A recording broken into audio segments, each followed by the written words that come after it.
한 주 동안 잘 계셨습니까? 예. 전국적으로 이렇게 강의를 다니다 보면요, 반응이 제일 없는 동네가 어딘지 아시죠?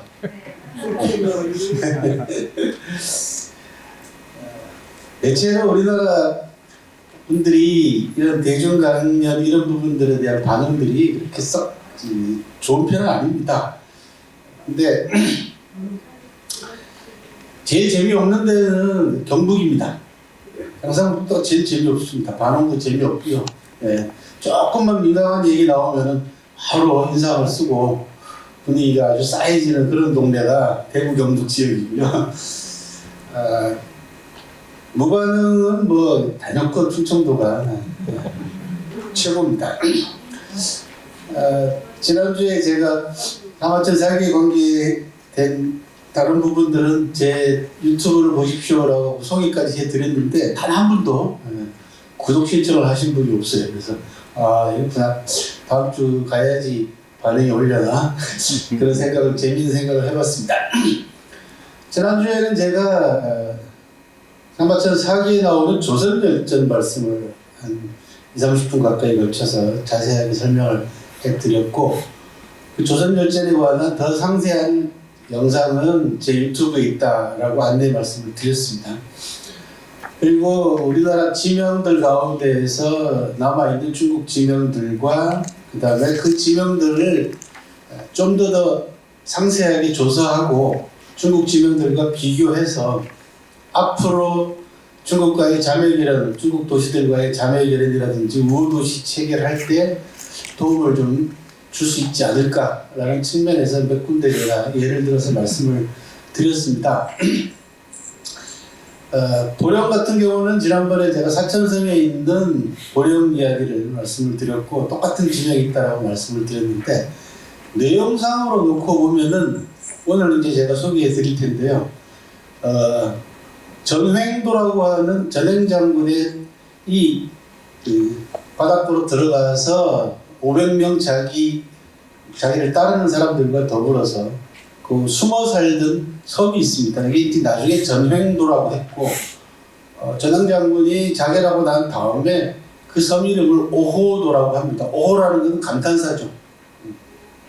죽음을 안타까워하면서 붙인 이름이 이제 오호도고, 이게 나중에 전횡도로 바뀌었는데, 그 전횡도가 소속되어 있는 중국의 행정구역이 즉묵시라고 하는 곳입니다. 즉묵시.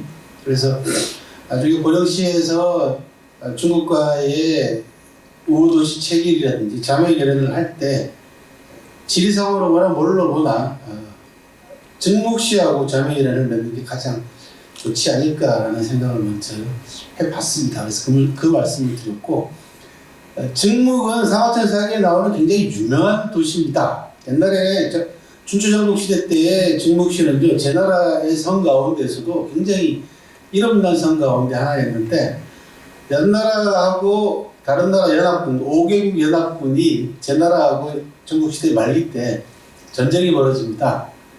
그때 제 나라가 거의 대부분의 성이 다 함락당하고 이 즉묵이라는 섬하고 거라고 하는 성 2개만 남습니다. 그래서 제 나라가 멸망할 위기에 놓여 있을 때 오늘 주인공인 전횡 장군보다 조상인 전단이라고 하는 유명한 장군이 나타나가지고 제 나라를 위기에서 구합니다. 그 도시가 바로 즉묵시고요. 이 즉묵시에서 배를 타면 3km만 가면은 전횡도입니다. 그래서 굉장히 가깝습니다. 그리고 즉묵시는 좀 이따 지도로 보여드리겠습니다만 칭다오, 청도하고 가깝기 때문에 지리적으로나 교통편으로도 상당히 유리한 조건을 가지고 있고요. 특히나 이 전횡도는 중국 사람들이 가장 많이 찾는 섬 가운데 하나입니다. 그래서 휴양 섬이기도 하고, 그다음에 낚시꾼들이 가장 많이 찾는 그런 섬이고, 거기에 전횡 장군이나 전횡을 추종하던 500명의 의사들에 관한 무덤이라든지 이런 문화유적들이 또 같이 남아있기 때문에 중국에서 굉장히 지금 핫한 섬 가운데 하나가 떠오르고 있다. 그런 말씀을 먼저 드리고, 오늘 전횡 장군의 일대기를 간단하게 소개해 드리고요. 그 다음에 전횡도 사진 모습을 좀 보시고 제가 외연도를 잠깐 다녀왔는데 외연도는 뭐 여러분들이 너무 잘 아시기 때문에 사진만 또 그리고 제 생각만 간단히 말씀을 드리고 두 번째 강의를 마치도록 하겠습니다. 먼저 지난주에 이어가지고 또 우리나라에 중국 관련되어 있는 유적지 한 군데를 소개를 해드리겠습니다. 여기 어딘지 아세요? 한번 보십시오 지금. 서복공원이라고 되어 있습니다. 그죠? 어디 있는 걸까요? 중국. 네, 중국이요? 중국에도 있습니다. 네. 한글 그. 옆에 보면 한글 표지판이 있는데 우리나라죠. 제주도입니다. 제주도 가시면은 전방폭포 꼭 들리시잖아요. 전방폭포 바로 뒤쪽에 가면은 서복공원이 있습니다. 이 서복이라는 사람은 누구냐 그러면 상하천 사기에 나오는 진시황 봉기에 나오는 유명한 방사 이름입니다. 그러니까 진시황이 나이가 40이 넘어가면서 진시황이 39의 천하를 통일합니다. 대단한 제왕입니다. 39에 300만 제곱킬로미터에 달하는 이 대제국을 자기 손아귀에 넣습니다. 300만 제곱킬로미터는 우리나라 남북한 합친 땅덩어리의 15배 정도 됩니다. 지금부터 2200여 년 전에 39살의 한 통치자가 300만 제곱킬로미터의 영역을 통치하는 최초의 제국의 첫 황제가 된 겁니다. 그런데 이 진시황이 천하를 통일해놓고 40이 넘어가면서부터 몸에 문제가 발생합니다. 건강에 문제가 발생해요. 그래서 진시황이 불로장생이라든지 신선을 추구한다든지 약물 중독 이런 데 빠집니다. 그때 진시황에게 사기를 친 인간들이 방사들입니다. 여기 나가면 삼신산 나가면은 신선이 살고 있는 거 제가 잘 압니다. 뭐 그러니까 돈을 뜯어낸 겁니다. 황제한테. 그 가운데 제일 크게 사기를 친 인간이 서복이라는 사람입니다. 상하천 사기에는 서복이 아니고 서불로 나옵니다. 서불. 근데 이 서복하고 똑같은 동일 인물입니다. 이 서복은 어느 정도로 사기를 쳤냐 그러면은 그 배 타고 나가야 되니까 큰 배 하나를 지어 주십시오 하고는 그리고는 신선에게 어필을 하려면은 잘 보이려면은 나이 든 사람이나 늙은 사람이 중요한 게 아니고 어린애가 가야 된다. 그래서 동남동녀는 무려 3,000명을 배에다가 싣고 나가서 안 돌아옵니다. 근데 요즘 시체말로 뭐라고 얘기하면 먹튀를 한 거겠지. 그런데 이 서복이 배를 타고 나가서 정착한 곳에 관해서는 이제 신화가 생기는, 전설이 생겨나는 겁니다. 우리나라는 제주도로 왔다. 그래서 서귀포에 서복공원이 있습니다. 잘 만들어놨습니다. 다음에 제주도 가시면은 꼭 보시기 바랍니다. 일본에 가도 서복기념관이 있습니다. 일본 사람들은 자기네 나라로 서복이 왔다라는 거죠. 서복 전시관입니다. 시진핑 국가주석이 주석되기 전에 여기 와서 다녀갔던 적도 있습니다. 중국 사람들과의 관계를 연결해주는 연결고리로 굉장히 중요한 유적지 가운데 하나입니다. 여기 서복기념관에 조성되어 있는 서복상이고요. 이런 석상도 지금 서복기념관 안에, 전시관 안에 마련되어 있습니다. 이런 게 있고요. 자, 오늘 말씀드리고자 하는 전횡에 관한 이야기를 하려면은 이 전횡은 제나라 사람입니다. 제나라 후손이에요. 쌍동반도를 차지하고 있던 나라가 두 나라가 있었습니다. 춘추전국 시대 때. 그러니까 기원전 1046년에 주나라를 세웁니다. 주무왕이라는 사람이 은나라 마지막 임금인 주왕을 죽이고 은나라를 멸망을 시키고 주나라를 건국한 연도가 기원전 1046년입니다. 그러니까 지금으로부터 3060년, 그죠? 3070년 전에 주나라를 건국을 하고 건국하고 난 다음에 주나라가 천하를 다스리는 기본적인 통치 체제로서 만들어낸 것이 봉건제도라는 겁니다. 그거 들어보셨죠? 봉건제도. 주나라 수도를 제외한 나머지 지역의 땅덩어리를 주나라 왕실하고 성이 똑같은 사람들, 이걸 동성제후라고 하죠. 그 다음에 건국에 큰 공을 세운 이성제후, 성이 다른 사람들을 그 지역으로 보내가지고 나라를 세우게 하는 겁니다. 그게 봉건입니다. 봉건은 그냥 땅을 주어서 나라를 세우게 한다라는 뜻입니다.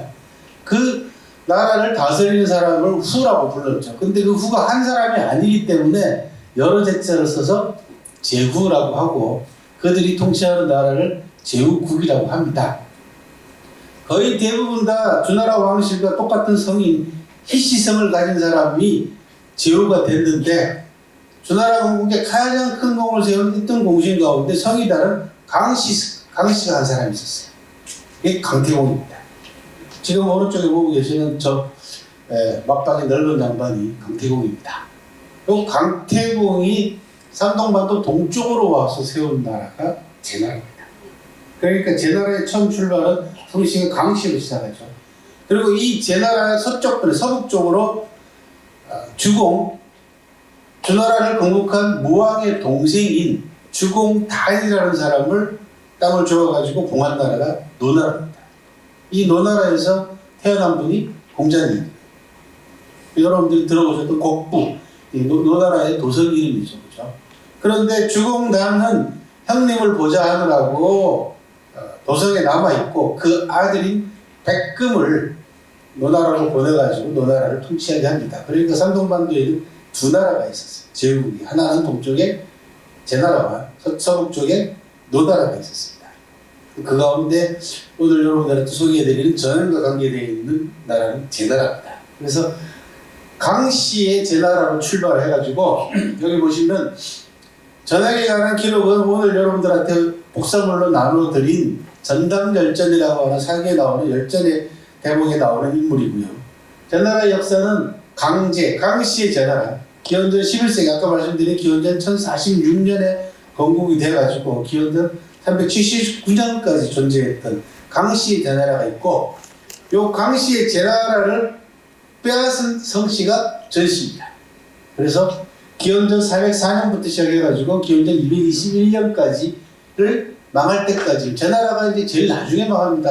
전국시대 때 6개 나라 가운데 진나라를 제외한 6개 나라 가운데 최후로 망하는 나라가 제나라입니다. 그래서 기원전 221년은 진시황이 천하를 통일한 해죠. 그렇게 해서 전제로 나눠집니다. 그리고 이 제나라에 관한 기록은 사마천사기에 제태공세가라고 하는 기록과 전경중환세가라고 하는 절씨의 제나라 두 기록으로 남아 있습니다. 전시성에 관한 정보만 간단하게 좀 소개를 해드리면 이렇습니다. 전시성의 뿌리는요, 진씨하고 호씨입니다. 여기 보시면 진나라 진자하고 오랑캐 호자로 써있는데 저 호씨가 있는데 이 진과 호가 나중에 다 전씨하고 같은 뿌리에 있습니다. 진나라가 멸망한 후에 진나라의 호공의 후예인 진완이라는 사람이 제나라로 망명을 해서 전씨 시조가 됐고요. 송나라 시대 때, 지금부터 10세기 정도 되지고요. 고려 시대 때 해당되는 송나라 때는 이 족보나 성씨에 관한 기록들을 조사를 해보면은 이 전씨가 약 57만 명이나 있었습니다. 전체 인구 약 0.74%를 차지하고 있었고, 2006년도 통계에 따르면 현재 2006년도 중국의 전씨가 520만 명 정도가 현재 있고요. 전체 성씨 가운데 46위를 차지하고 있습니다. 그래서 중국의 100대 성씨 가운데 중간 정도에 해당되는 성씨라고 보시면 되겠고, 전체 인구의 0.41%를 차지하고 있는데, 재미있게도 호남성의 인구 가운데 16%가 전씨입니다. 그래서 호남성에 집중적으로 전씨가 살고 있습니다. 그리고 하북성과 산동성에 주로 많이 거주합니다. 산동성에 거주하는 건 뭐 많이 거주하는 건 당연하죠. 여기가 이제 제나라가 있었기 때문에 이렇게 밭전자 전씨의 역사가 저렇게, 성씨의 역사가 저렇게 되어 있습니다. 중국에서 인구가 제일 많은 성씨가 뭐죠?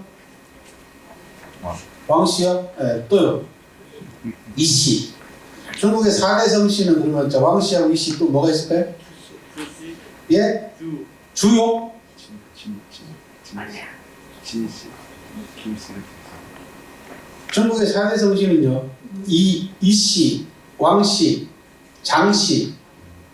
그래서 장상이사 하잖아요. 중국에 보면 장상이사라고 하는 말이 있어요. 장씨 셋에 이씨 넷이다, 그런 말이 있죠. 그 다음에는 유씨입니다. 이게 중국의 4대 성씨입니다. 이 유씨는 어떤 유씨냐 그러면 유방, 한나라를 세운 유방의 그 유씨를 얘기합니다. 왕씨하고 이씨의 인구가 약 1억 정도 됩니다.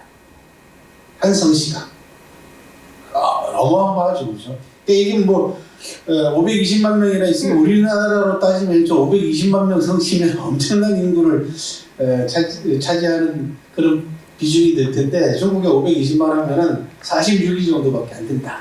전시성도 역사도 간단하게 소개를 해드렸고요. 요게 진호공의 무덤입니다. 사진으로 보고 계시는 것처럼 진나라의 그 제후 가운데 진나라도 제후국입니다. 진나라 제후 가운데 호공의 무덤이 남아 있습니다. 그래서 제가 몇 년 전에 다 하남성 지역에 해당되는데 하남성 답사 가서 찾아서 사진으로 소개해 드립니다. 전행 장군의 행적을 좀 추적을 해보려면은 진나라 말기부터 시작을 해야겠다. 진나라 말기 진시황이 죽고 난 다음에요. 진승이라고 하는 사람이 농민 봉기를 일으키죠. 여러분들이 진승은 진섭이라고도 합니다. 남의 집에서 고용살이 하던 천한 신분입니다. 이 사람이 이래도 한 번 죽고 저래도 한 번 죽는데 어차피 죽을 목숨 크게 한번 일해보자 해가지고 자기를 추종하는 사람들과 더불어서 진나라에 맞서서 대항하는 중국 역사상 최초의 농민 봉기를 일으킨 인물이 진승이라는 사람입니다. 사마천은 이 진승의 봉기를 대단히 높이 평가를 해서 주로 제후들의 기록인 세가에다가 진승의 일대기를 편입을 합니다. 여기에 진섭세가 또는 진승세가라고 합니다. 요 진승이 남긴 유명한 말이 왕우장상 영유종호라고 하는 유명한 명언입니다. 고려시대 때 만적이라는 노비가 최씨 집안에서 노비로 있던 만적이 반란을 일으키면서 노비들을 모아놓고 인용한 대목입니다. 왕우장상의 시가 따로 있다 라는 유명한 말을 하죠. 그 말이 바로 진승이 한 말입니다. 그래서 봉기할 무렵에 자기 뜻을 몰라주는 사람에게 또 이 진승이 유명한 말을 합니다. 참새나 제비 따위가 봉황의 뜻을 어찌 알겠는가 라는 말을 진승이 한 말입니다. 연작이 안지 홍국 지지 리오라고 하는 유명한 두 말을 남겼는데 이 진승이 농민봉기를 일으키면서 진나라가 천하를 통일한 진나라가 불과 15년 만에 몰락하게 되는 결정적인 작용을 진승이 하게 됩니다. 여러분들이 잘 아시는 여기 왼쪽이 항우고요, 오른쪽이 유방입니다. 항우하고 유방이 봉기를 일으킨 것은 진승 이후의 이야기입니다. 그러니까 진승이 도화선이 된 거죠. 그렇게 해서 항우하고 유방이 일어나기 시작하고 전국 각지에서 전국시대 때 제후국들의 후손들이 다 들고 일어나요. 이제 다시 전국시대로 돌아간 겁니다.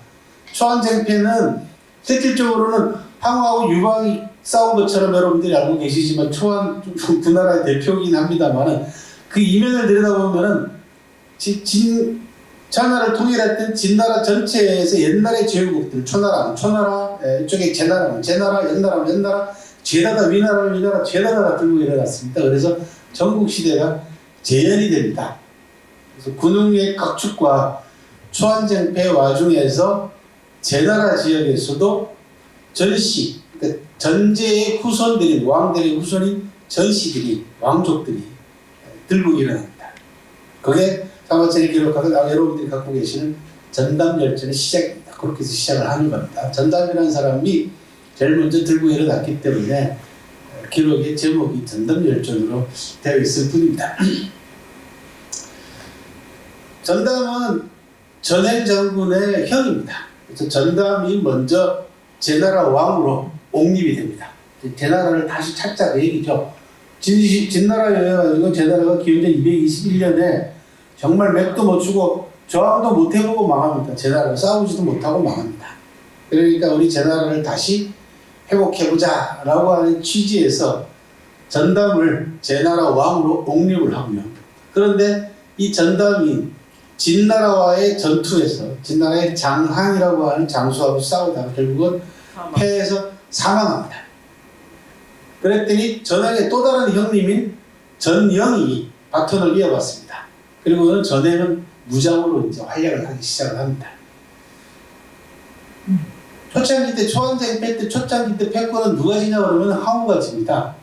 마지막 승자는 유방이 승자이긴 합니다만은 처음에는 항우가 압도적이었습니다. 그러니까 전력으로 얘기하자면은 항우하고 유방의 전력은 8대2 정도밖에 되질 않습니다. 그러니까 천하의 대세가 전부 다 항우 쪽으로 몰려 있었습니다. 그래서 항우가 전부 다 제후들을 분봉을 합니다.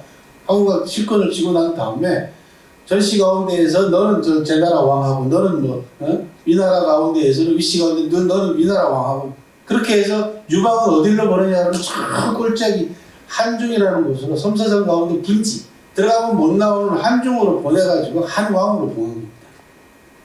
그래서 한나라의 국호가 한중왕으로 출발을 합니다. 그게 이제 한나라의 시작입니다. 유방을 견제하기 위해서 들어가면 나오기 힘든 한중으로 보내고 전국 각지로 항우가 실질적인 천자 노릇을 한 겁니다.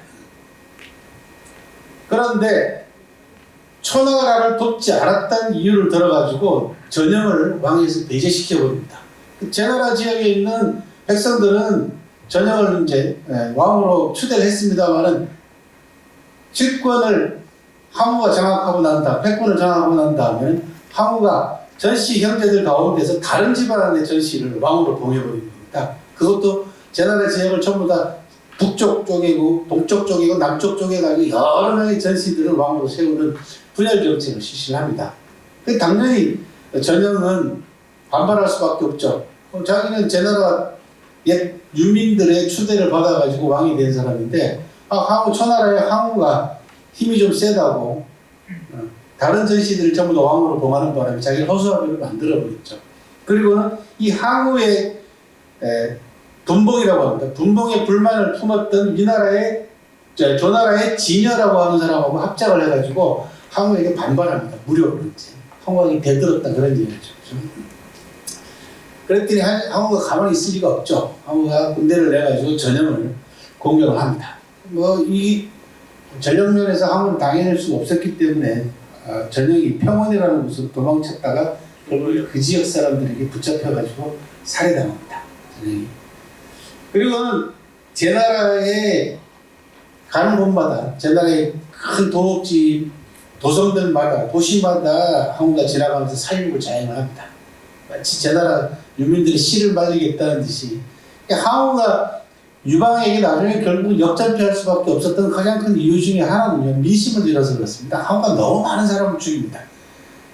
함양성에 들어가서도 제나라 백성들을 그대로 아방궁 불태우죠. 그리고 거기에 약탈과 방화와 살육을 저지르는 바람에 관중 지역의 민심을 완전히 잃어버린 상태거든요. 그런데 제나라 지역에 대해서도 또 살육을 저지르는 겁니다. 그러니까 제나라 지역에 살고 있던 백성들이 항우에게 마음을 줄 리가 없죠. 그래서 백성들이 이제는 들고 일어납니다. 제나라 유민들이 저항에 나서가지고 이때 이제 전행장군이 활약을 하기 시작을 합니다. 전행이 군사적으로 활약을 보이면서 성량이라고 하는 곳에서 항우를 공격합니다. 전략 면에서는 전행이 항우를 당해낼 수가 없죠. 그런데 마침 무슨 일이 발생하냐면 유방이 항우의 가장 중요한 근거지 가운데 하나인 팽성을 공격해가지고 함락하는 사건이 벌어집니다. 이 팽성을 빼앗기게 되면은 제일패 국면 전체 국면에 영향을 미치기 때문에 항우가 이 전형을 공격하다 말고 군사를 돌려가지고 다시 팽성으로 돌아가 버립니다. 그래서 숨을 돌린 거죠. 그렇게 해서 전형과 전행이 제나라 땅 대부분을 이제 수복을 합니다. 이게 이제 항우하고 유방이 격렬하게 싸우는 그 와중에서 어부지리를 본 거죠. 그래서 전형의 아들인 전광을 왕으로 추대를 하고 전형의 아들인 전광을 왕으로 추대하고요. 전형은 자기가 승상이 되고 실질적으로 실권을 전형장군이 장악하게 됩니다. 그러니까 여러분들이 지금 가지고 계시는 전당 열전의 앞부분은 요 기록들이고 뒷부분은 이제부터 다 전형의 기록들이라고 보시면 되겠습니다. 결국은 천하의 패권은 유방에게 돌아갑니다. 그렇게 해서 유방이 항우를 물리치고 천하의 패권의 거의 대부분을 손에 넣은 다음에 3년 뒤에 여기라고 하는 사람을 보내가지고 전행과 전광에게 보내가지고 항복하라고 설득을 합니다. 전행도 천하의 대세가 이미 유방에게로 기울었다라고 판단을 하고는요, 여기기는 여러분들 기록에 보면 역생으로 나옵니다. 날생자, 생자를 쓰는데 이 생자는 존칭입니다. 선생님하고 비슷합니다. 우리가 아들 자자를 붙이면은 공자, 명자, 순자에게 아들 자자를 붙이면은 선생님이라는 뜻을 가지고 있는 거하고 똑같이 옛날에는 이 날생자를 붙이게 되면요 성에다가 선생님이라는 뜻입니다. 역생, 여기기 같은 의미입니다. 여기기를 원해가지고 설득을 하게 합니다. 전행하고 전광은요 그 설득에 넘어가서 항복하기를 합니다. 왜? 백성들을 죽이지 않고 그대로 제후로 봉해지게 되면은 제나라 백성들은 그대로 자기가 어느 정도 자율권을 보장받고 통치를 할 수가 있기 때문에 살육을 피하자라고 하는 측면에서, 그리고 이미 대세가 유방에게로 기울은 상태였기 때문에 전행이나 전광의 입장에서는 이 제안을 받아들일 수밖에 없는 그런 상황이었어요. 그런데 여기서 뜻밖의 변수가 발생합니다. 여러분들도 잘 아시는 한신 아시죠? 그죠? 한신. 유명한 이 한신이 연나라 지역을, 제나라의 북쪽인 연나라를 평정하고 난 다음에 내친 김에 제나라가 항복하려고 하는데, 전행과 전광이 항복하려고 하는데도 불구하고 군사를 몰고 들어와서 기습을 가해버립니다. 그러니까 무장이 해제된 상태에서 전행하고 전광이 기습을 당합니다.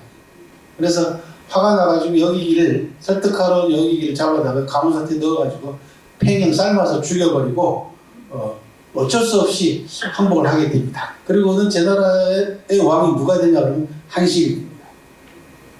이때 아주 유명한, 여러분들이 알아보시면 나중에 혹시 제가 사무총 사기 강의할 기회가 있으면 얘기가 나오겠습니다만 재미난 일화가 하나 있습니다. 한신의 책사 가운데 괴통이라고 하는 책사가 있어요. 괴통. 참모죠, 쉽게 얘기하면. 항우하고 유방이 대치하고 있는 상황에서 이 양쪽의 저울 가운데 누가, 즉 항우 편을 들면 항우가 천하의 패권을 차지하게 되고, 유방 편을 들면 유방이 천하의 패권을 차지하게 되는, 정치적인 용어로 얘기하면 캐스팅 보드를 누가 지고 있었냐면 한신이 지고 있었습니다. 한신이 그만큼 명장입니다. 그러니까 괴통은 한신의 출중한 군사 전략가로서의 능력을 충분히 인정해가지고 한신을 설득을 합니다. 뭘 설득하냐 그러면요, 천하 3분하라고 설득을 합니다. 우리 일반 분들은, 역사 좋아하시는 분들은 대개 천하 3분지기 하면 대부분 다 제갈량만 생각을 하시는데, 실제로 오리지널 버전은 괴통이라는 사람입니다. 제갈량보다 400년 전 이야기니까, 이야기가. 괴통이 한신에게 당신이 유방을 도우면 유방이 천하를 차지하게 될 것이고, 항우를 도우면 항우가 천하를 차지하게 될 건데, 이참에 그냥 독립해가지고 천하를 삼분하십시오 라고 얘기합니다. 그러면서 뭐라고 얘기를 했냐면, 공고진주하는 사람은, 즉 세우는 공이 너무 높아서 주군을 떨게 할 만큼 높은 공을 세운 사람은 그걸 공고진주라고 합니다. 나중에 토사구팽 당한다. 그러니까 나중에 시쳇말로 더러운 걸 보지 말고 지금 독립해서 천하 삼분해라 라고 하는 정확하게 천하 삼분지기를 건의를 합니다. 그런데 한신이 그걸 받아들이지 못합니다. 왜? 유방과의 의리를 생각해서 그걸 받아들이지 못하고 그 대신 유방을 떠봅니다. 뭘 떠보냐 그러면요, 제나라를 쳐들어가가지고, 제나라 요 장면입니다. 제나라를 차지하고 난 다음에 사신을 유방에게 보내가지고 자기 자신을 왕으로 보이달라고 합니다. 유방하고 이제 맞먹겠다는 거죠. 그 당시 유방은 한왕으로 불렸거든요. 한중 지역의 왕이, 그 한중에서 나와가지고 이제 항우하고 싸우던 그 와중입니다. 그런데 한신이 유방을 도와가지고 급격하게 저울주가 유방에게로 기울고 있는 상황이었어요. 그런데 그 와중에 괴통이 천하 3분을 제안을 했는데 한신이 그걸 받아들이지 못하는 대신 과연 유방이 나를 얼마나 생각하고 있는지를 떠보기 위해서 제나라를 점령하고 난 다음에 자기를 제나라가 굉장히 큰 나라였거든요. 그 당시에. 자기를 왕으로 보내달라고 요청을 합니다. 유방에게. 그런데 그냥 왕으로 보내달라 그러면은 진짜로 맘먹겠다고 하는 거니까, 신비를 건드리게 되니까 가왕으로 보내달라, 임시왕으로 보내달라고 합니다. 그 얘기를 들은 유방이 벼락같이 화를 내면서 욕을 합니다. 진짜 육두문자를 막 날립니다. 유방은 뭐 다음번 사기에 나오는 유방의 모습은 욕쟁입니다. 진짜 육두문자는 서슴지 않고 날리는 사람인데 욕을 막 합니다. 그런데 그 옆에 있던 장량 아시죠? 장량이 유방의 발을 밟으면서 발등을 꾹 발로 밟으면서 귓속말로 지금 한신의 신기를 건드렸다가 한신이 만약에 삐지면 어떡하려고 하냐. 지금 한신을 붙들어 놓는 게 중요하다는 얘기죠. 욕할 단계가 아니라는 겁니다. 유방이라는 사람이 참 임기응변에 굉장히 능한 인물입니다. 원래 그 평민 출신의 날 건달 출신이거든요. 유방은. 네. 그러니까 장량이 발을 밟으면서 귓속말로 지금 한신의 신기를 건드려서는 큰일 났다 우리한테. 그 얘기를 바로 알아듣거든요. 앞에 있던 욕을 수습을 해야 될 거 아닙니까? 막 한바탕 욕을 했잖아. 왕으로 먹여달라고 하니까 뭐 이런 X 같은 놈하고 욕을 했는데 장량 얘기를 들어보니까 그게 아니거든요. 그러니까 이 욕을 수습을 해야 됩니다. 뭐라고 얘기하냐면 그 욕 그때 야 임시왕이 뭔 임시왕이냐 이놈아. 네? 왕을 하려면 진짜 왕을 해야지. 그렇게 수습을 합니다. 그렇게 해서 한신을 제나라 왕으로 봉하는 요 장면 여기다. 그리고는 정강은 왕으로 추대됐던 정강은 포로가 되고요. 그렇게 해서 낙양으로 압송이 됐고 제나라 지도 불 모두 뿔뿔이 흩어집니다. 그리고 전투에는 양나라로 도망갑니다. 팽월이라고 하는 그 당시에 팽월이라고 하는 또 하나의 세력이 있었습니다. 이 팽월에게 몸을 맡깁니다. 그리고는 한신 아까 말씀드린 한신은 제나라 왕이 됐죠. 연대 202년에 유방이 마침내 황제로 즉위함으로써 모든 초안제의 폐가 막을 내립니다. 한나라가 정식으로 건국이 됐고요. 팽월은 왕으로 봉합니다. 양왕으로 봉합니다. 전에는 팽월 밑에 있었기 때문에 행여나 유방이 자기 자신을 죽일까 이런 것들이 염려가 돼가지고 500명을 거느리고 수호 500명을 데리고 섬으로 바다로 나가서 섬으로 숨습니다. 그 섬이 이제 좀 이따 소개해드릴 전횡도라고 하는 섬입니다. 그때 유방이 전횡의 명성을 듣고는요, 사신을 섬으로 보내가지고 전횡에게 입조해라, 한나라로 기승하라 라고 설득을 합니다. 그랬더니 전횡이 처음에 거부를 합니다. 그랬더니 유방이 안 나오면 다 죽여버리겠다. 자기 한 사람 때문에 다른 사람 다 죽을 수가 없지 않습니까? 그래서 전횡이 섬에서 나와가지고 낙양으로 향하던 도중에 하남성 언사, 그 기록에는 시향이라고 나옵니다. 시자는 시체 시자입니다. 시체 시자에다가 마을향자를 씁니다. 아마 전형의 죽음하고 관계 있는 지명이 아닐까 싶습니다. 시향이라는 곳에서 이르러서 자기 목을 자기가 잘라버립니다. 여기에서 낙양까지는 얼마 안 되니까 내 목을 잘라가지고 빨리 유방에게 갖다 주면은 썩기 전에 내 모습을 볼 수가 있을 것이다 라고 해서 자기 목을 잘라서 유방에게 갖다 주게 합니다. 그렇게 해서 죽습니다. 여기 지금 전행묘라고 해서 하남성 언사에서 남아있는 무덤 가운데 하나입니다. 지금 이 정확하게 전행의 무덤인지는 알 수는 없습니다만 위치로 봐서 지명으로 봐서는 요 위치일 것이다 라고 추정을 하고 있고요. 전행의 목을 받아든 유방이 눈물을 흘리면서 정말 장사로구나 라고 감탄을 금치 못하면서 제후의 예로 장사를 지내라 라고 명을 내립니다. 그러니까 뭐 죽고 난 다음에 뭐 제후의 예로 장사를 지내든 뭐 천자의 예로 장사를 지내든 간에 죽은 사람이 알 게 뭡니까, 그죠? 어쨌든 간에 남아있는 사람들이라도 마음을 얻기 위해서 제후의 예로 장사를 치러주게 합니다.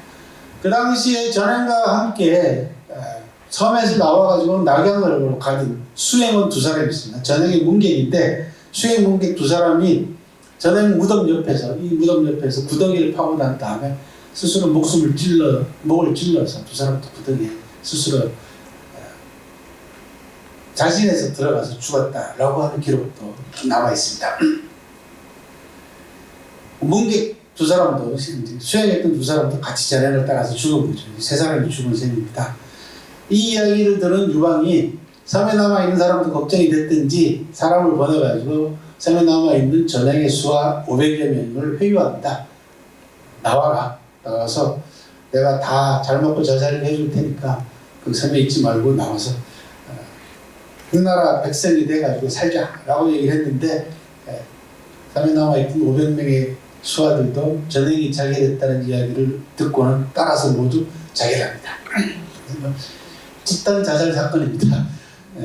끔찍한 이야기죠, 그죠? 근데 이런 얘기 들으면은 제가 강의를 하다 보면은 여러분들이 에이 그게 못 믿겠다 그런 분들이 많으세요, 실제로.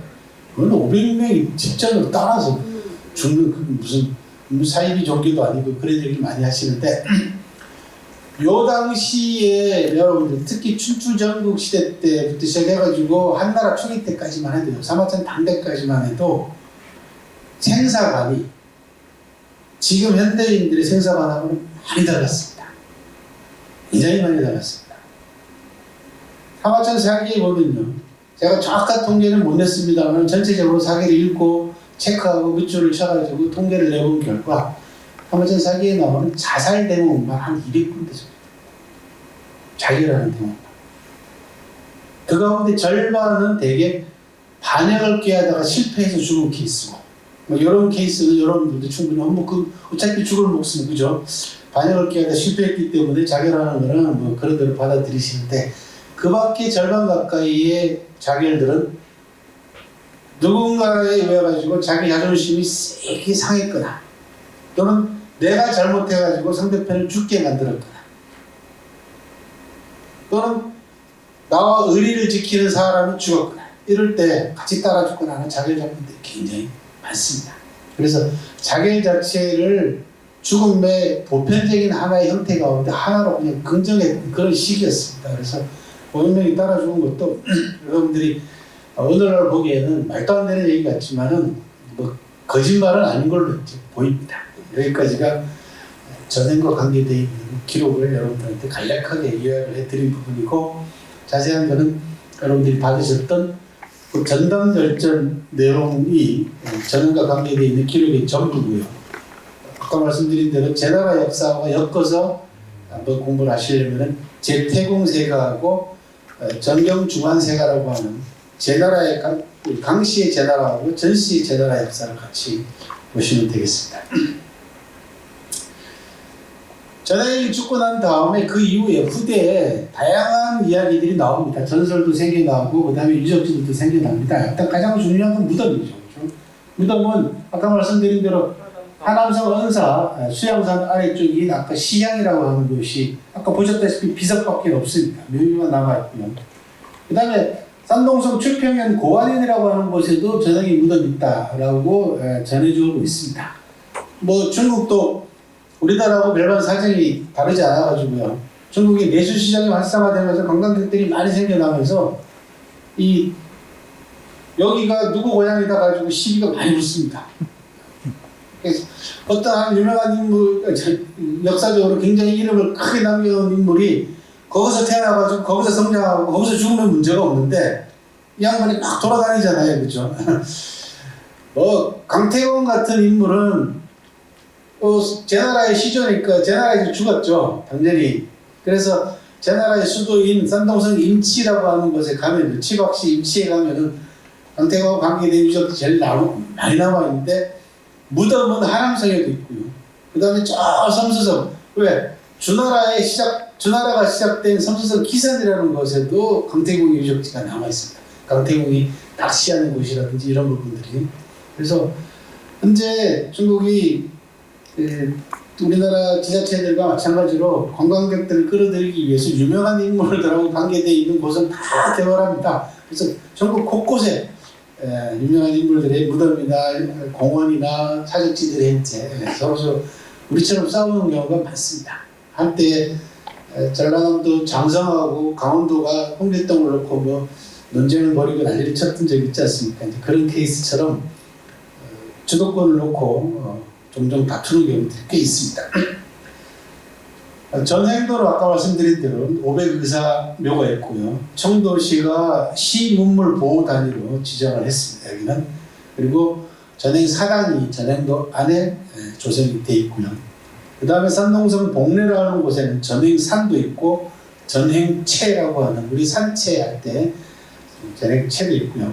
증묵시는 전행도하고 제일 가까운 전행도를 관리하고 있는, 즉 전행도가 소속되어 있는 산동성 증묵시에서는 제해절이라고 해가지고 바다에 이제 제사를 지내는 그런 날이 있습니다. 그때 전행에 대해서 특별히 제사를 드리고 있습니다. 증묵시 증묵구 전행진 주가장촌이라고 하는 곳에서는 제사도 드리고 있다라는 말씀.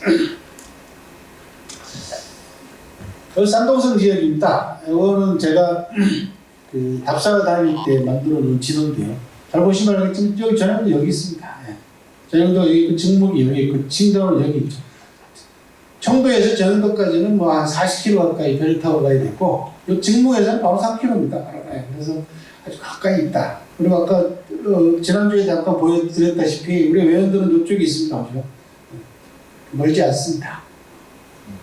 뭐 옛날에 제가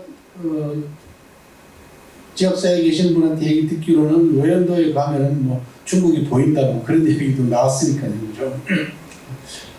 여기 보시면 알겠지만은 여기가 치박시 제나라의 도읍지였고요.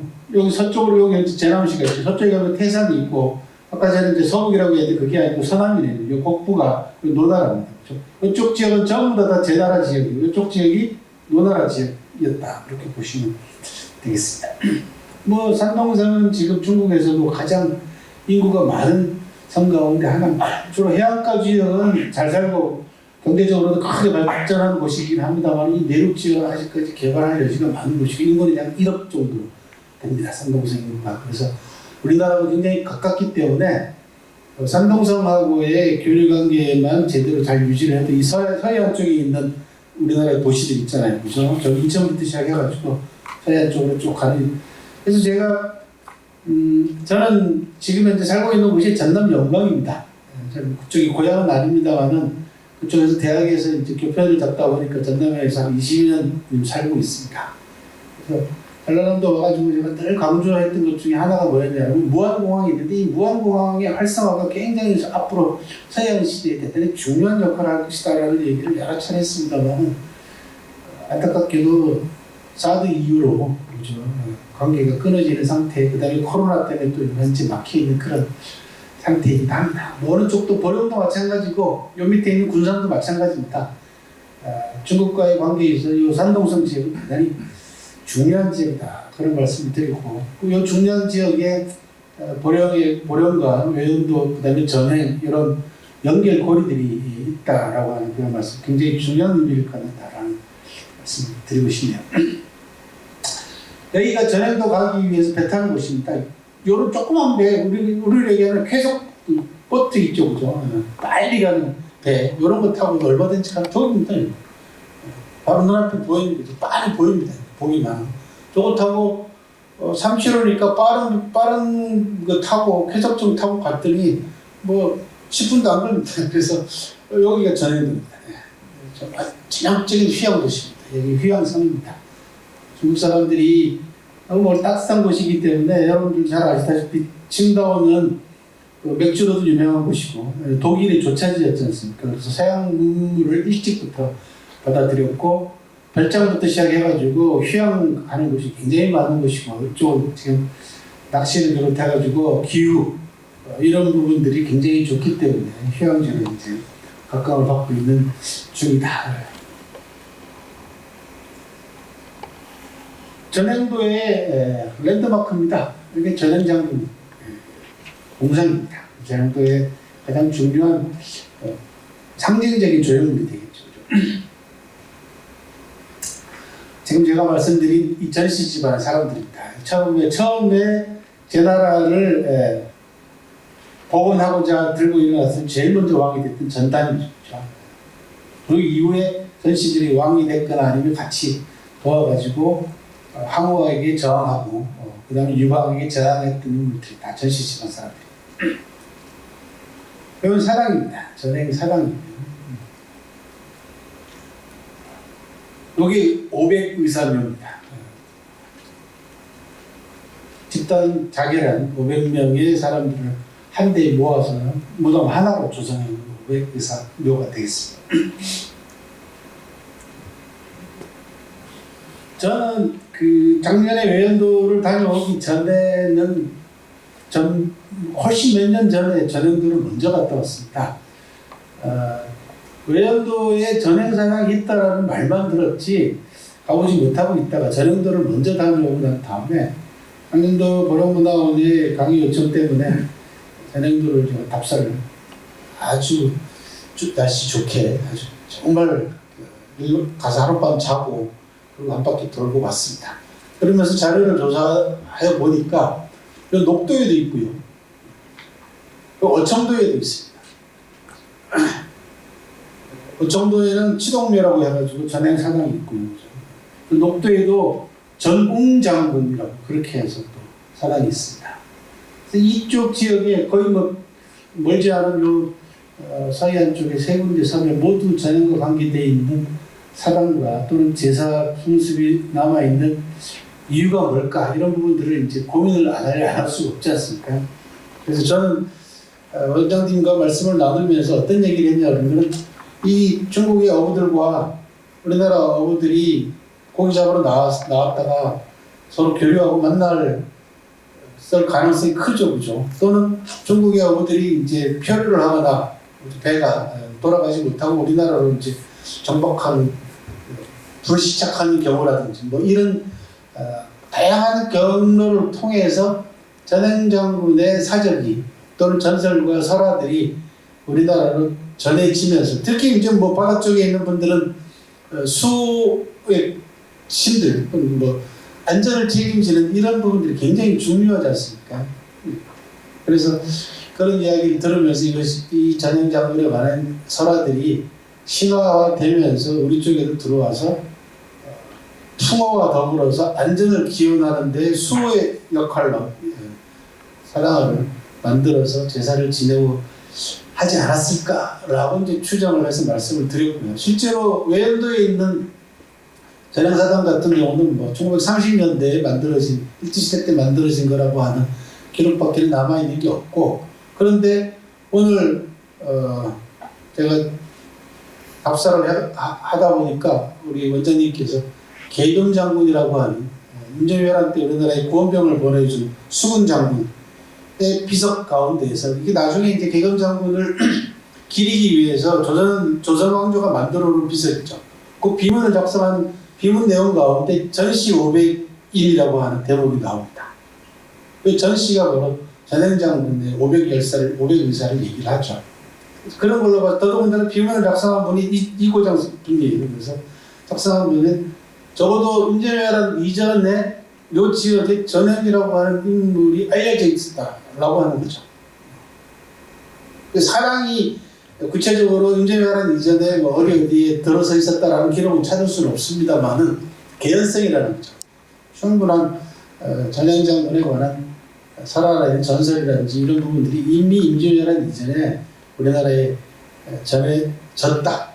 그리고 이쪽 지역이 상당히 널리 알려졌던 이야기가 아닐까라고 하는 추측을 충분히 가능하게 만들어지고 그렇다 그러면은 제가 좀 전에 말씀드린 1930년대에 일제시대 때 사당이 아니라 그 이전부터 전행장군을 추모하고 제사를 드리거나 하는 그런 기리는 풍습이나 유적들이 있었을 가능성을 결코 배제할 수 없다라는 게 이번에 확인을 해서 굉장히 저한테는 큰 소득이 됐습니다.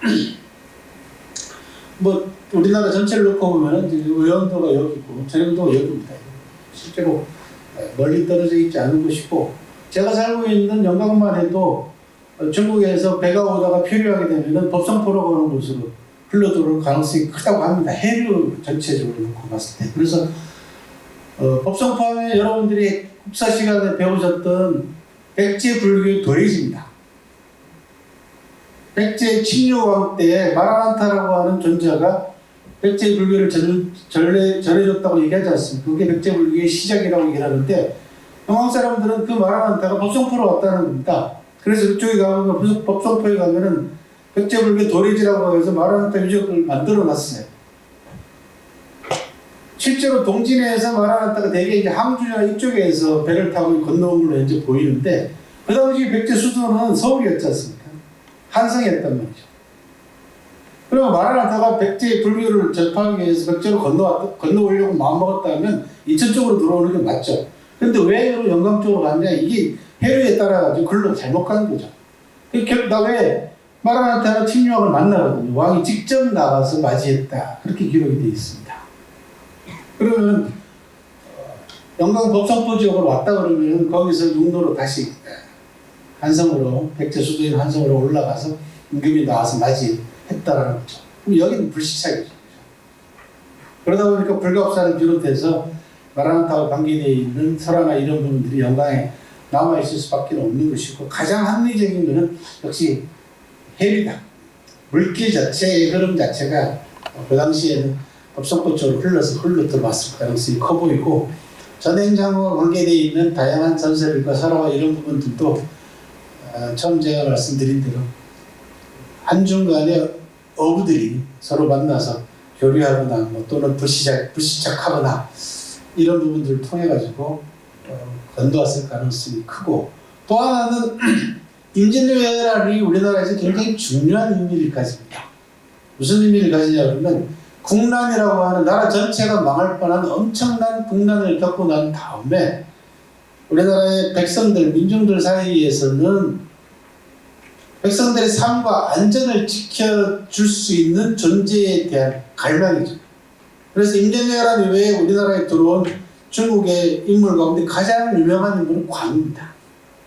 관우 신앙이 아주 집중적으로 임진왜란 이후에 전국적으로 퍼져나가서 이거 보려면 모르겠습니다만 이 전라도 쪽 지역은 웬만한 시골 안에는 거의 관우 조그만 관우 사당들이 다 존재했었고요. 그래서 관우 신앙이 전국적인 형태로 서울의 동묘 같은 경우는 아예 대놓고 관우를 신격화시키는 사당이 존재했지 않습니까? 그래서 관우는 삼국지에서 워낙 유명한 인물인데다가 유불도 유교, 불교, 도교 모두 다 끌어다가 자기의 수호신으로 만드는 그런 살아있는 그 역사적인 실존 인물이 신격화되고 특히 충성과 의리의 대명사 이게 유교 이데올로기의 가장 중요한 요소 가운데 하나거든요. 그러다 보니까 각 왕조들이 항상 관우를 강조를 해서 왕으로 봉하고 나중에 민간신앙에서는 신으로 봉하고 해서 관우신앙이 중국 전역에 많이 들어섰는데 우리는 임진왜란을 기점으로 해가지고 민중신앙으로 관우신앙이 전국적인 규모로 전파가 된 그런 사례도 있습니다. 전행장군도 큰 의미에서는 그런 틀 속에서 이해해볼 수 있지 않냐라는 그런 생각을 한번 해봤습니다. 작년에 제가 다녀왔던 외연도 선착장, 여러분들이 너무 잘 아실 테고요. 전행사당 남아있는 게 저렇게 남아있습니다.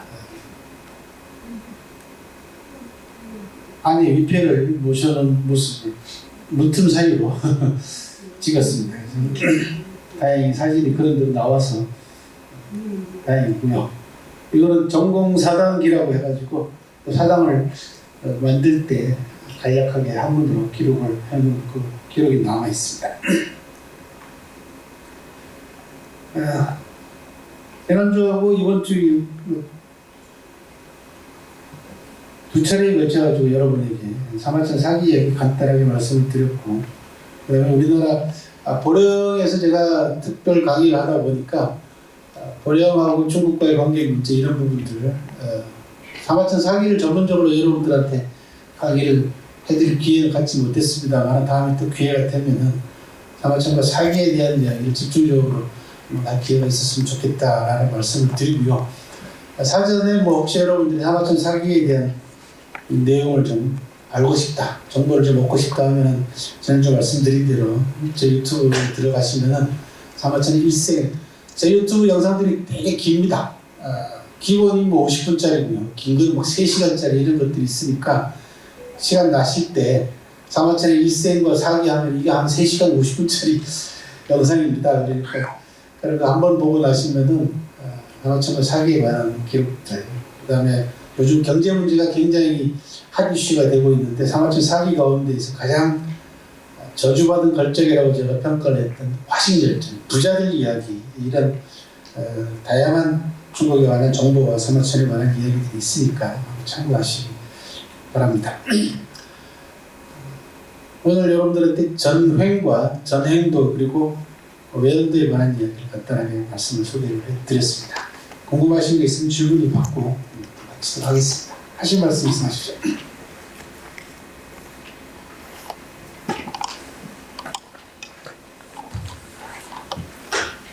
질문 있으면 하십시오.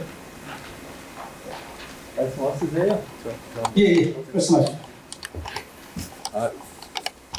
오늘 그 전행 장군에 대해서는 이제 자세히 알게 돼서요. 감사드리고요. 사실은 저는 오늘 강사님이 한 강의보다 전번 시간에 한 사마천의 사기 중에서 그 고조선 우리 조선열전. 네, 조선열전 단군 신화를 아주 짧게 기술이 돼 있다고 그렇게 말씀을 기억이 납니다. 그리고 그 아마 그 사마천의 나이로 봐서 그 30몇 살이라고 기억나는데 사실일 걸로 이렇게 인정이 된다는 말씀하셨는데 저는 선생님 그 이병도라는 선생님이 쓴 역사책으로 공부를 한 사람입니다. 예, 지금 젊은 선생님들은 뭐 그분의 그 별로 인정을 잘 안 하시더라고요. 지금 와서 생각하면 그분은 식민지 사관을 가지신 그런 분 같고 전번에 선생님이 말씀하신 뭐 강역 사관 이런 걸 가지신 분인데 저희는 어쩔 수 없이 그분한테 그런 그 책을 공부를 했거든요. 그런데 최근이 아니고 수년 전에 보니까 이게 그날도 전번에 말씀하셨는데 소위 제야사학자라고 하나요? 제야 예, 제사학자. 민족 사학자 이런 분들하고 굉장히 뭐 충돌이 있다고 그런 말씀을 하셨는데 그런 분들이 쓴 책이라고 할까요? 그런 걸 우연히는 보면은 뭐 환단곡인가요? 예. 네, 그런 책에 보면은 우리 민족의 저희는 그 단군이라는 걸 설화로 그냥 이렇게 알았거든요. 환인, 환웅, 뭐 그 곰이 이렇게 굴에서 쑥 먹고 며칠 있다 인간이 됐다 이런 식으로 배웠는데 전번 시간에 선생님이 이제 그런 말씀을 하시고 또 그런 환단곡의 이런 책을 내용을 소개한 걸 보면은 우리 민족이 그냥 한없이 그 영토적으로나 그런 것이 굉장히 중심이 된 이런 나라로 돼 있더라고요. 그래서 사실 저는 좀 굉장히 좀 혼란스럽거든요. 이게 어느 것이 맞는 건지 그 책에 보면은 뭐 그 공자님도 우리 민족이다. 그렇게 돼 있고 우리 고조선의 그 영토가 엄청 저 위에까지 돼 있고 또 심지어 일본의 뭐 아스카 문화라든지 나라 해이안 이런 것도 전부 우리 한민족에서 가서 나라를 세운 거다 뭐 이렇게까지 주장을 하더라고요.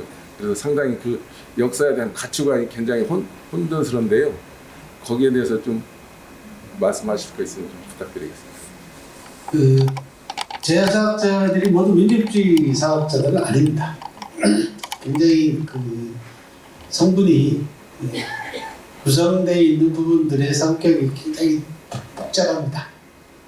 그러니까 단지 신채호 선생님으로 대표되는 민족주의 사학자들은 민족주의 사학은 독립운동이라고 하는 시대적인 가장 절체절명의 위기 상황에서 일본이 한국의 우리나라 역사를 말살하거나 또 왜곡하려고 하는 거기에 대한 저항의 독립운동의 일환으로 우리만의 역사의 사관을 정립을 했던 분이기 때문에 독립운동의 일환입니다.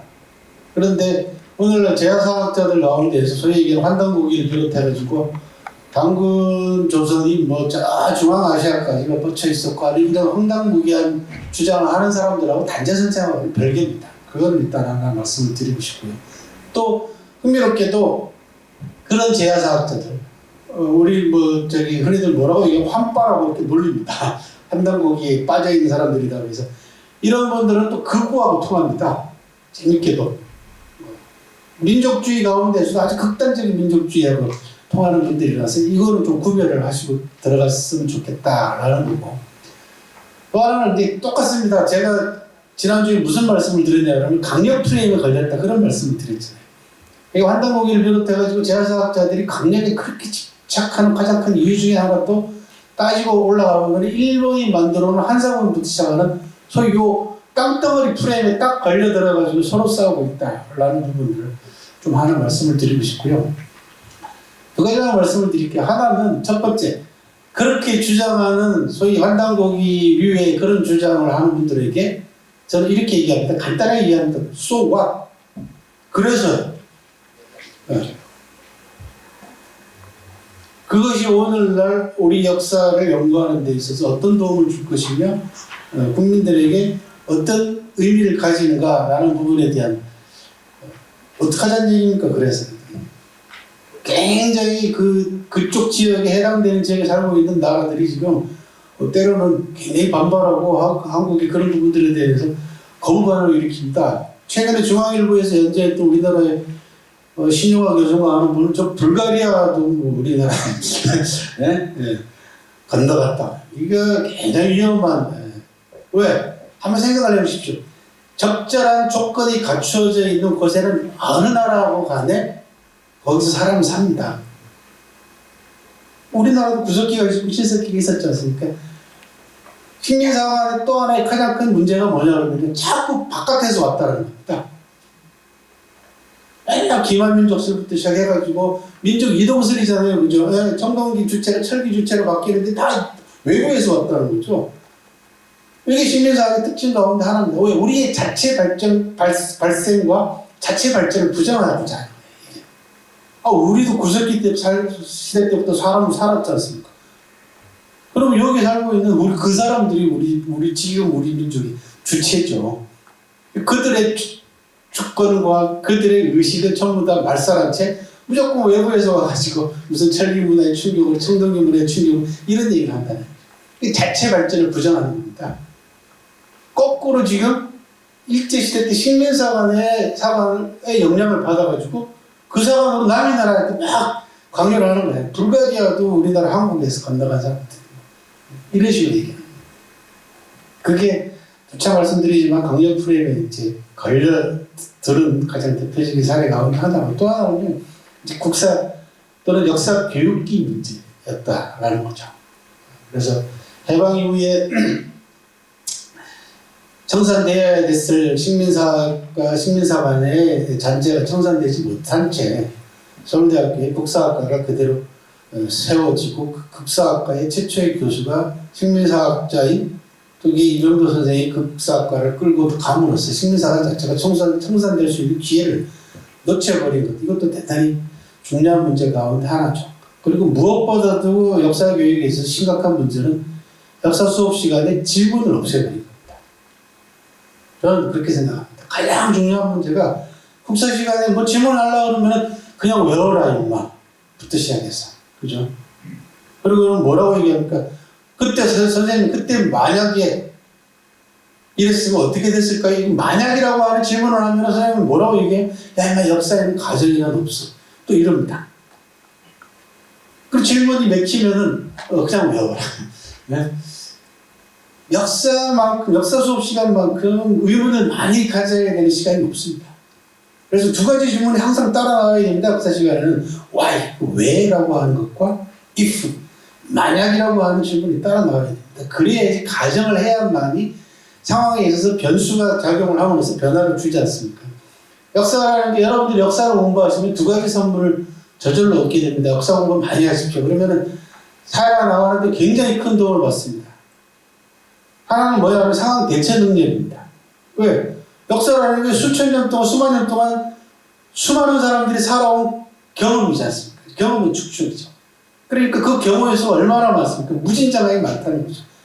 그런데 그 경험이 전부 다 원인과 결과가 다 나와 있는 거 아닙니까? 역사 속에는. 그러니까 이 다양한 경험들을 여러분들이 책을 통해서 공부를 하다 보면은 경우의 수가 많이 우리가 체험을 하게 됨으로써, 간접 체험을 하게 됨으로써 여러분들이 직접 생활 속에서 부딪히게 되는 상황에 대해서 대처하는 대처 능력이 생깁니다. 여기에 여러분들이 why라고 하는 질문과 if라고 하는 질문을 두 가지를 동시에 던지게 되면은 그 상황 대처 능력을 한 단계 뛰어넘어서 뭐가 발생하냐면 미래 예견력이 발생합니다.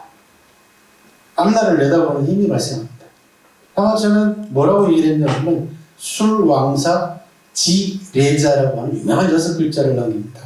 지난 일을 기록해서 다가올 일을 안다 라고 하는 역사의 미래 예견력을 2100년 전에 이미 통찰했던 분입니다. 그래서 역사라는 게 단순하게 지나간 단순 기록과 죽어있는 기록이 아닙니다.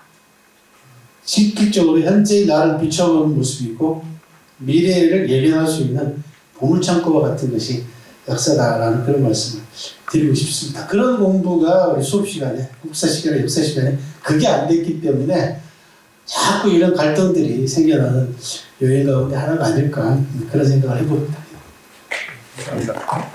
교수님이 역사 타고 가셔야 되기 때문에 박수로.